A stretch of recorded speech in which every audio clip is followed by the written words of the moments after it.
आसमान की जंग में एक ऐसा महाबली उतर चुका है जिसकी आहट मात्र से दुनिया के तमाम एयर डिफेंस सिस्टम्स में शॉर्ट सर्किट होना तय है।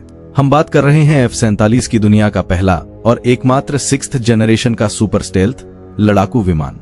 जरा गौर कीजिए, आज दुनिया जिस F-22 रैप्टर को नंबर 1 मानती है वो तकनीक 1997 से सेवा में है और पिछले 29 सालों में चीन या रूस जैसा कोई भी देश उसकी टक्कर का विमान नहीं बना सका। अब अमेरिका उसी रैप्टर को रिटायर कर F-47 ला रहा है।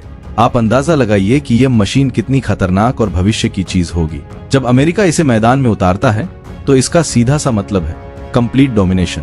यह विमान सिर्फ लड़ने के लिए नहीं बल्कि आने वाले 30 सालों तक आसमान पर राज करने के लिए बनाया गया है। लेकिन इस रहस्यमयी शिकारी के अंदर ऐसा क्या छिपा है? क्यों कहा जा रहा है कि ये अजेय है?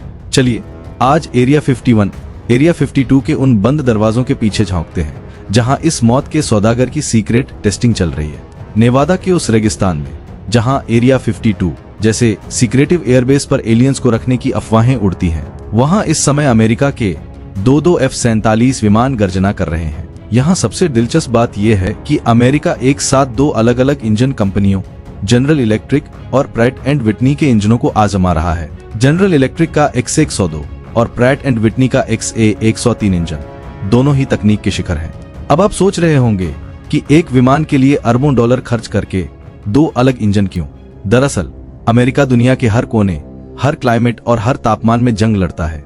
उन्हें एक ऐसा परफेक्ट हार्ट चाहिए जो अलास्का की जमा देने वाली ठंड से लेकर सहारा की झुलसा देने वाली गर्मी तक हर जगह बिना फेल हुए काम करे। अमेरिका एक ऐसी मशीन चाहता है जो हर वेदर कंडीशन में किलिंग मशीन बनी रहे। 1992 में भी रैप्टर के लिए यही किया गया था और आज वही इतिहास दोहराया जा रहा है ताकि आसमान में कोई इफ और बट की गुंजाइश न बचे। F-47 की सबसे बड़ी खूबी है इसका सुपर स्टेल्थ फीचर।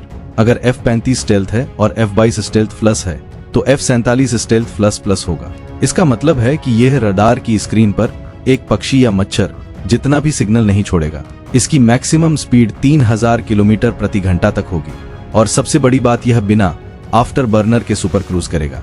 लेकिन असली गेम चेंजर है इसका कमांड सेंटर होना। जब F-47 उड़ान भरेगा तो यह अकेला नहीं होगा। इसके साथ 4 से 6 high tech loyal wingman stealth drones उड़ेंगे जो भारी मिसाइलों से लदे होंगे। पायलट सिर्फ अपना विमान नहीं उड़ाएगा बल्कि उन ड्रोन्स को एक सेना की तरह कंट्रोल करेगा। इसका टेललेस डिजाइन इसे हवा में इतना फुर्तीला बनाता है कि यह भौतिकी के नियमों को चुनौती देते हुए किसी भी मिसाइल को चकमा दे सकता है। इसमें लगे नेक्स्ट जनरेशन सेंसर्स और इलेक्ट्रॉनिक वॉरफेयर सिस्टम इसे एक चलता फिरता जासूसी अड्डा बना देते हैं जो दुश्मन के इलाके में घुसकर हमला भी करेगा और उनकी पल पल की जानकारी भी निकाल लाएगा। अमेरिका पिछले 30 सालों से एक ही समस्या से जूझ रहा था। उसके स्टेल्थ विमान खरीदने में तो महंगे थे ही, चलाने और मरम्मत करने में जेब खाली कर देते थे। F-22 रैप्टर को एक बार उड़ाने के बाद उसकी स्टेल्थ कोटिंग को घंटों तक मेंटेन करना पड़ता था। लेकिन F-47 इस खेल को पूरी तरह बदल देगा। इसे इस तरह डिजाइन किया गया है कि यह कॉस्ट इफेक्टिव हो। इसकी स्टेल्थ कोटिंग F-22 के मुकाबले 100 गुना ज्यादा चलने वाली है। यानी अब हर उड़ान के बाद पेंट और मेंटेनेंस का झंझट नहीं होगा। यह फ्यूल एफिशिएंट भी है जिससे इसकी ऑपरेशनल कॉस्ट कम हो जाएगी।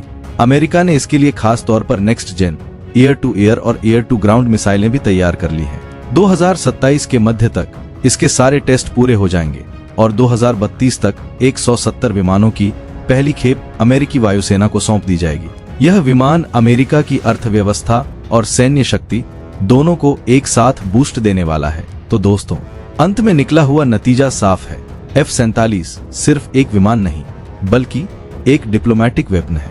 जिस दिन यह विमान पूरी तरह एक्टिव हो जाएगा उस दिन दुनिया के बाकी देशों के एयर डिफेंस सिस्टम कबाड़ के भाव बिकने लगेंगे। चीन और रूस को इसकी टक्कर का कुछ भी बनाने में अभी दशकों लगने वाले हैं। यह एयरक्राफ्ट आसमान में राज करने के लिए पैदा हुआ है।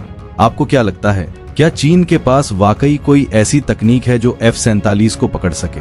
क्या भारत को भी अब 6th जनरेशन की तरफ तेजी से कदम बढ़ाना चाहिए? अपनी राय हमें कमेंट में बताइए। वीडियो पसंद आए तो इसे लाइक करें, अपने दोस्तों के साथ शेयर करें और हमारे चैनल को सब्सक्राइब करना ना भूलें। मिलते हैं अगले वीडियो में।